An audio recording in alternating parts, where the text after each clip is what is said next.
Una dura derrota en el Senado de la Nación. Los pliegos de los jueces de la Corte, los vocales de la Corte Suprema que había propuesto el oficialismo, Manuel García Mansilla y Ariel El Hijo, fueron rechazados por amplia mayoría en el Senado de la Nación, con lo cual el Hijo no va a poder asumir, y un problema adicional es García Mansilla, que fue nombrado por decreto y asumió en la Corte Suprema de Justicia. Es una situación inédita, institucionalmente hablando. Vamos a hablar con Ricardo Muñoz, abogado de la Ciudad, constitucionalista. ¿Cómo le va, Ricardo? Buen mediodía. Buen día, ¿cómo está? Bien, ¿Qué muy tal? bien. ¿Qué problema, Ricardo, no? ¿Cómo se Así resuelve? es. Estamos ante un hecho inédito en la República Argentina a partir de la decisión del Senado del día de ayer, donde rechazó por abrumadora mayoría los pliegos de los candidatos propuestos por el Ejecutivo, los doctores Lijo y García Mansilla. Y como bien se dijo, la gravedad está en que uno de ellos había asumido en comisión, es decir, transitoriamente, en la Corte Suprema de Justicia de la Nación, que es el caso de García Mansilla. Hay que tener en cuenta lo siguiente, ¿no? Fíjense que la Constitución establece que para ser designado miembro de la Corte hace falta no solamente la propuesta del presidente de la República, sino básicamente el acuerdo de la Cámara de Senadores. Es decir, es un acto complejo donde intervienen dos órganos estatales.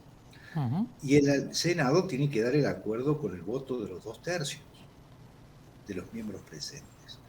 Y García Mansilla obtuvo el rechazo de más de los 2/3 de los miembros presentes. Es decir, una posición que asumió el Senado de la Nación muy contundente, muy clara, en defensa de las propias prerrogativas que tiene la Cámara de Senadores y evidenciando un rechazo a que integrantes de la Corte, que es la cabeza de uno de los poderes del Estado, sea designado de una manera unilateral y arbitraria por el presidente de la República. Y estamos ante esta situación. ¿Qué ocurre con García Mansilla? Que si bien Claro. es cierto, tenía, digamos, la Constitución establece que las designaciones en comisión vencen a la finalización de la próxima legislatura, cuestión que a mi juicio era inaplicable para los miembros de la Corte. Esto está sujeto a una condición. Si la Cámara de Senadores se expide favorablemente, evidentemente que hubiera adquirido García Mansilla estabilidad permanente. Pero al haberse expedido en contra, automáticamente debe cesar en el ejercicio de sus funciones, porque el Senado se expidió rechazando el acuerdo, lo cual significa que integra a la Corte una persona que está totalmente deslegitimada. Lo mejor que podría hacer es presentar en forma urgente su renuncia y de este modo posibilitar que se presenten dos nuevos pliegos y que espero que sean consensuados por parte no solamente del Ejecutivo en forma unilateral, sino también por parte de las fuerzas existentes en la Cámara de Senadores de la Nación. El error, doctor, fue político del gobierno por insistir con dos nombres que claramente no pasaban por el Senado. El más controvertido de todo era el Hijo, ¿no?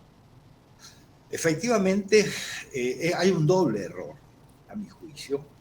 El doble error en tratar de insistir en la nominación de dos personas que no contaban, al menos alguna de ellas, con el consenso de la Cámara de Senadores. Fíjese que el presidente, cuando los nombra, dice hay un inmovilismo o inacción de la Cámara de Senadores, habida cuenta de que había pasado un relativo cierto tiempo desde el momento en que él hace la propuesta.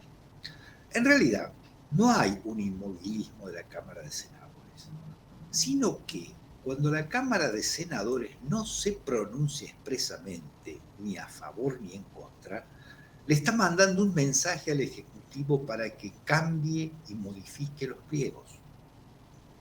En este caso, por la digamos, el capricho presidencial de insistir con estas dos personas, al Senado no le quedó otra sino que rechazar expresamente, a lo cual se agravó con otro error político, que es designarlos por decreto.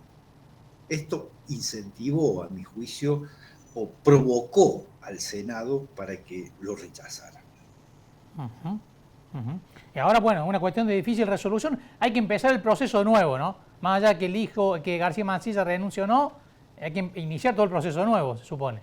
Hay que iniciar el proceso de nuevo, hay que iniciar el proceso de nuevo, y si la Cámara de Senadores necesita los 2/3 de los miembros presentes, eso está señalando que ninguna fuerza política por sí solo tiene los números suficientes como para dar el acuerdo a un miembro de la Corte.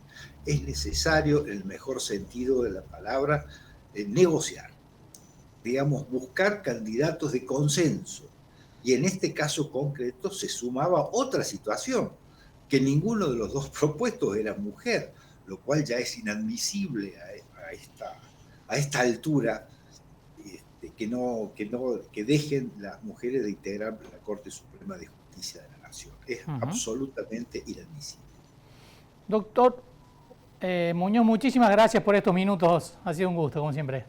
Gracias a ustedes. Gracias por aclararnos la situación. Bueno, una situación muy compleja, muy difícil institucionalmente hablando, nos decía Ricardo Muñoz, inédita además. No ha ocurrido en otras oportunidades esto de que haya asumido por decreto un juez de la Corte Suprema de Justicia de la Nación, el máximo órgano judicial que tiene el país, y que poco tiempo después padezca una deslegitimación absoluta porque el Senado de la Nación le votó 2/3 en contra a García Mansilla. Con lo cual, ¿con qué fundamento está García Mansilla sentado en el máximo tribunal a nivel nacional?